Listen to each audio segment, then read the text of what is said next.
السلام عليكم ورحمة الله وبركاته. اخواني اعضاء مركز القطيف للحمام الزاجل، اسعد الله صباحكم بكل خير. اليوم سباق القرية العليا الثاني لمسافة 250 كيلو متر لموسم 2023-2024 ليوم الاربعاء الموافق 17/1/2024. عدد الحمام المشارك 2544 طير، والآن في نقطة الإطلاق وهذا المعلم، والشمس كما ترون لحظات ويتم الإطلاق. اتجاه الرياح شمالية غربية، درجة الحرارة 8 درجات مئوية.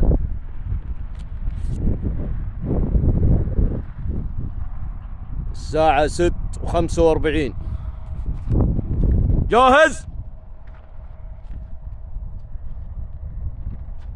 1 2